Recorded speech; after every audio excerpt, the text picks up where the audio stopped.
Pelatih Timnas Indonesia U22, Indra Syafri, menegaskan timnya pantang meremehkan SEA Games 2025 karena ditargetkan mempertahankan medali emas yang mereka raih pada edisi 2023. Indra Syafri menyambut baik jika pemain-pemain terbaik dapat bergabung, termasuk para pemain abroad, bermain di luar negeri, untuk memastikan target tersebut tercapai. Mengenai peluang bergabungnya pemain abroad seperti Ivar Jenner dan Marcelino Ferdinand, Indra Syafri menyerahkan proses lobi kepada klub masing-masing kepada Ketua PSSI, Erick Thohir. Timnas Indonesia U22 akan memulai perjuangannya di SEA Games 2025 pada 5 Desember 2025 dan tergabung di grup C bersama Singapura, Filipina, dan Myanmar.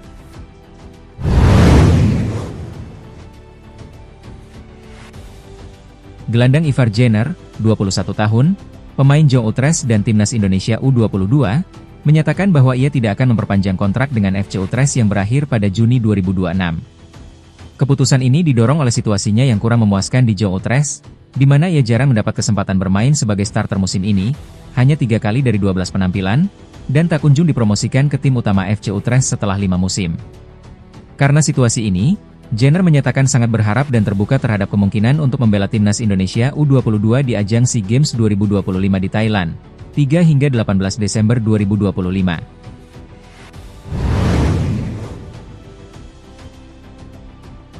PSMS Medan membantah keras tuduhan yang menyebut mereka membuka seleksi pemain, yang dijadikan modus untuk menipu dan menjadikan Rizky Nurfadilah, 18, sebagai korban tindak pidana perdagangan orang, TPPO, ke Kamboja. Presiden klub PSMS Medan, Fendi Jonathan, menegaskan bahwa klubnya tidak pernah membuka seleksi pemain musim ini dan menyebut kabar yang beredar di media sosial sebagai hoaks. Fendi menyatakan rasa prihatin atas musibah yang menimpa Rizky. Pihak klub berharap oknum yang mencatut nama PSMS Medan segera ditangkap dan kasus TPPO ini dapat segera terungkap. Tujuannya adalah agar Rizky dapat ditemukan dan dipulangkan dalam keadaan sehat untuk kembali berkumpul dengan keluarganya.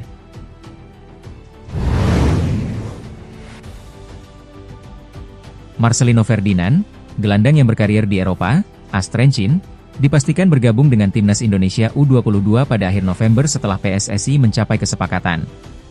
Kehadiran Marcelino dinilai sebagai amunisi penting untuk misi mempertahankan medali emas SEA Games 2025. Pengalamannya yang luas, baik di level senior, 37 penampilan, maupun di kancah Eropa, telah mematangkan kemampuan teknik, visi, dan mentalnya. Dengan kualitasnya yang semakin lengkap, Marcelino, yang kini menjalani SEA Games ketiganya, diyakini menjadi elemen penting dan senjata rahasia bagi Garuda Muda.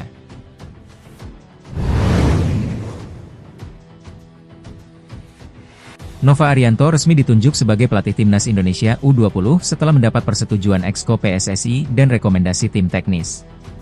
Penunjukan ini merupakan bagian dari program jangka panjang PSSI untuk kesinambungan pembinaan usia muda, mengingat sekitar 85% pemain U20 saat ini adalah jebolan skuad U17. Nova mengemban tugas besar, termasuk menyiapkan tim untuk kualifikasi Piala Asia U20 2026. Fokus utamanya adalah mencetak pemain yang siap memperkuat timnas senior, bukan sekadar meraih hasil di kompetisi internasional.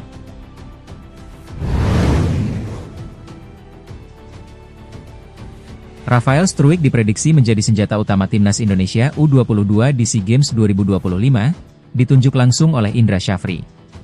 Penyerang Dewa United ini telah menunjukkan performa menjanjikan di laga uji coba, mencetak 1 gol, dan didukung oleh pengalaman luasnya bermain untuk Timnas Senior dan U23 di berbagai ajang bergengsi. Statusnya sebagai pemain Liga 1 memudahkannya untuk bergabung. Struijk memiliki ambisi tinggi untuk meraih medali emas dan mempertahankan gelar juara pada kejuaraan SEA Games perdananya ini.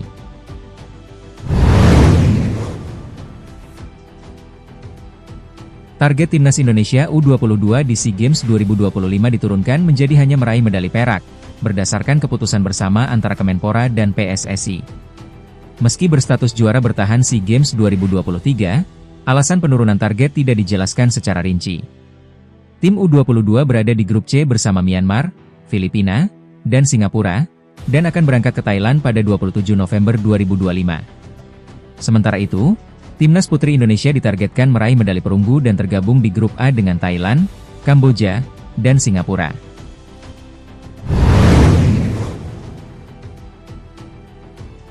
Timur Kapadze tiba di Jakarta dan menegaskan bahwa kedatangannya bukan untuk menjalani wawancara sebagai calon pelatih Timnas Indonesia, melainkan memenuhi undangan pariwisata. Meski begitu, ia tetap membuka diri terhadap tawaran melatih di masa depan. Kapadze memulai kunjungannya dengan salat Jumat di Masjid Istiqlal dan mengaku senang dengan sambutan masyarakat Indonesia. Namanya memang masuk dalam spekulasi 5 kandidat pelatih yang sedang dipertimbangkan PSSI. Namun PSSI masih merahasiakan daftar resmi para calon tersebut.